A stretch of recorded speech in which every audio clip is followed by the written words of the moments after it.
A lo largo del tiempo, muchas personas han demostrado su coraje para sobrevivir a situaciones de vida o muerte. ¿Te imaginas quedar perdido en la cordillera de los Andes por más de 2 meses sin nada que comer? Hoy en Mr. Topo te traemos una increíble historia de supervivencia que te dejará sorprendido. El accidente de los Andes. ¿Tragedia o milagro? El 12 de octubre de 1972, el vuelo 571 de la Aerolínea Uruguaya de Transporte Aéreo se dirigía hacia Santiago de Chile, con 45 personas a bordo, incluyendo un equipo de rugby conocido como All Christian Club. El avión despegó sin problema desde Montevideo, pero una tormenta inesperada los obligó a pasar la noche en Mendoza, Argentina. A la mañana siguiente, las condiciones climáticas no habían mejorado del todo. Aún así, el experimentado piloto Julio César Ferradas, quien tenía más de 5.000 horas de vuelo, decidió esperar horas de la tarde para seguir con su destino. Pero lo que no sabía Ferradas era que estaba a punto de vivir sus últimas horas de vuelo y de vida. En el momento de atravesar la cordillera, el piloto no tenía visibilidad de las montañas, que estaban cubiertas por las nubes, por lo que no les quedó de otra que guiarse con instrumentos de vuelo y navegación por estima. Es decir, estaban en manos de la experiencia del piloto. Lamentablemente, este se equivocó en su estimación y empezó a girar y a descender antes de tiempo, pero cuando se dieron cuenta ya era demasiado tarde. El avión empezó a presentar turbulencias y los jugadores de rugby empezaron a bromear para disfrazar el mal rato. Estas bromas no durarían mucho, ya que al despejarse un poco las nubes, los pasajeros se dieron cuenta de que era algo más que turbulencias. Es justo en ese momento cuando el piloto empieza a maniobrar el avión para no estrellarse con la montaña que se encontraba a escasos metros. Como pudo, empezó a ganar altura y parecía que estaban a punto de burlar a la muerte. Pero por desgracia, la cola del avión terminaría impactando con la cresta de la montaña. Y luego, en otro impacto, el avión perdería también las alas, quedando solamente el fuselaje. Un total de 12 personas murieron durante el accidente, 7 al romperse la cola del avión y 5 al impactar el fuselaje con un banco de nieve. Sobrevivieron 33 personas, pero con heridas y fracturas graves. Uno de estos sería el copiloto, que quedó atrapado en la cabina del avión, quien le suplicó a uno de los pasajeros que buscara su pistola y le disparara, pero el pasajero se negó. La primera noche fue una de las más difíciles, pues murieron 6 personas más, incluyendo el copiloto. Los 27 sobrevivientes restantes quitaron los escombros y asientos rotos que habían en el fuselaje, creando un refugio improvisado. Para protegerse del frío, utilizaron equipajes, asientos y nieve para cerrar el extremo abierto del fuselaje.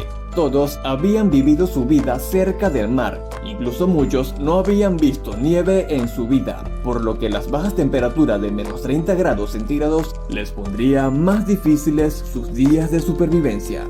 Por otro lado, el Servicio de Búsqueda y Salvamento Aéreo de Chile fue notificado 1 hora después de haberse perdido el vuelo. Esa misma tarde, hasta que oscureció, 4 aviones registraron la zona, pero no encontraron nada. Llegaron a la conclusión de que la aeronave había aterrizado en alguna zona remota e inaccesible de los Andes.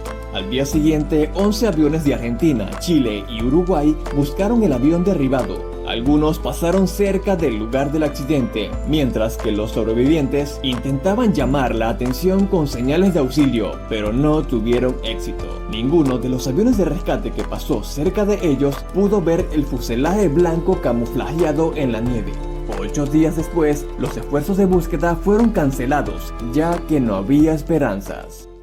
Con el paso de los días, el hambre y la sed se convirtieron en problemas graves. Recurrieron a comer nieve para hidratarse. Además, no había vegetación ni animales para cazar en esa zona. Una de las decisiones más difíciles fue la de canibalizar los cuerpos de los fallecidos para sobrevivir. Aunque esta medida fue considerada como extrema, no tenían otra opción. También causó un gran sufrimiento emocional y psicológico, puesto que se estaban comiendo a quienes fueron sus amigos. Algunos comenzaron comiendo solo partes de la piel, músculos y grasas, pero poco a poco estas partes se fueron acabando y terminaron comiendo también corazones y pulmones. Sé que esto suena desagradable e inaceptable, Pero esto nos muestra que las personas somos capaces de hacer cosas impensables en condiciones extremas, todo por el único fin de sobrevivir. El 29 de octubre, 16 días después del accidente, justo mientras dormían, una avalancha golpeó y sepultó el fuselaje donde se encontraban, llenándose de nieve gran parte del fuselaje y cobrándose la vida de 8 personas más. Al día siguiente se las arreglaron para hacer un túnel desde la cabina hasta la superficie, pero al llegar a ella se encontraron con una tormenta de nieve que los obligó a quedarse dentro. Un mes después del accidente, 2 personas más se sumarían a la lista de fallecidos, a causa de gangrenas producidas por las heridas infectadas. Y finalmente, el 11 de diciembre, día número 60, se produjo la última muerte. Se trataba de Numa Turcati, quien llegó a pesar 25 kilogramos, ya que no quería comer carne humana. En este punto solo quedaban 16 personas con vida y sabían que si no eran rescatados pronto morirían. A la mañana siguiente, 3 de los sobrevivientes llamados Nando Parrata, Roberto Canessa y Antonio Vicintín se pusieron de acuerdo para escalar una de las montañas. Tomaron provisiones de carne para 3 días y empezaron a escalar. Pensaron que solo les tomaría un día escalar el pico de la montaña, pero les llevó 3 días, y al llegar a la cima solo pudieron ver picos montañosos por todos lados. Se dieron cuenta que para buscar una salida tendrían que caminar muchos kilómetros.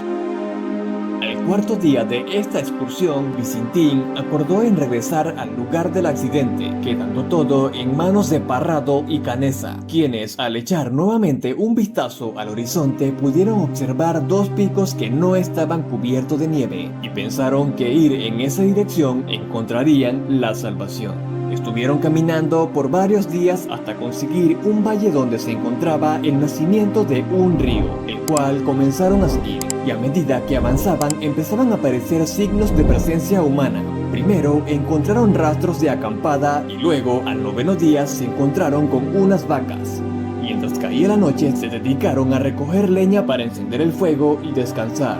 Canessa parecía no poder avanzar un día más, cuando de repente uno de los dos observó al otro lado del río 3 hombres a caballo. Parrado comenzó a gritar y a llamar la atención, pero los intentos de comunicación eran ineficientes, ya que el sonido del río impedía que estos hombres pudieran entender lo que gritaban. Uno de ellos solo les dijo «¡Mañana!», haciendo entender que regresarían al otro día.